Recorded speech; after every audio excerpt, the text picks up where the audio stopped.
ជំរាបសួរពុកម៉ែបងប្អូនទាំងអស់គ្នាស្វាគមន៍មកកាន់ The Moon Swine SMM ដែលជា website សម្រាប់បងប្អូនចាក់ follower ទៅលើ page TikTok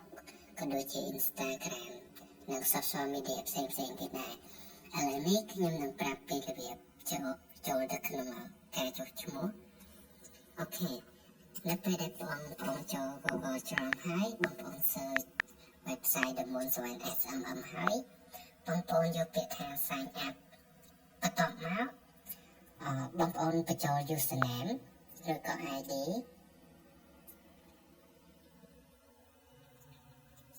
អូខេសម្រាប់ខ្ញុំដាក់ Mr. David អូខេបន្ទាប់ពីយើងបំពេញ username ហើយយើងបញ្ចូលទៅលើ email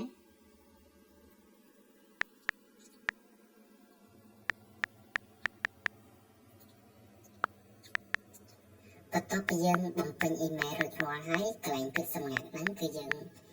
ដាក់ឲ្យស្រួលចាំសម្រាប់ខ្លួនឯងណាកន្លែងពាក្យសម្ងាត់ខាងលើនិងខាងក្រោម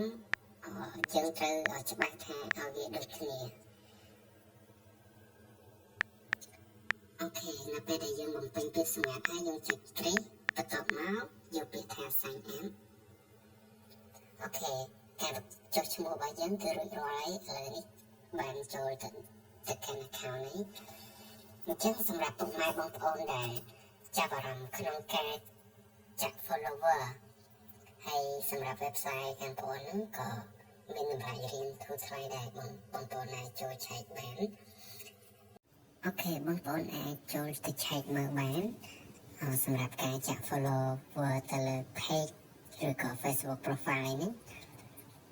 តម្លៃគឺសមរម្យទេឥ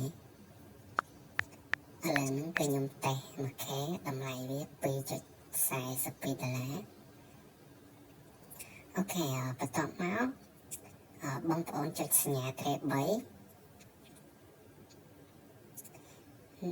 ន្ទាប់មកទៀតបងប្អូនយកពាក្យថា add fund កន្លែង add fund ហ្នឹងគឺកន្លែងសម្រាប់បងប្អូនដាក់ប្រាក់អូខេនៅពេលដែលបងប្អូនធ្វើការទូទាត់តាម QR នៅកន្លែងការដាក់ប្រាក់មិញណាទូទាត់តាម QR ទៅហើយទឹកលុយនឹងចូលទៅក្នុង account របស់បងប្អូនដោយស្វ័យប្រវត្តិ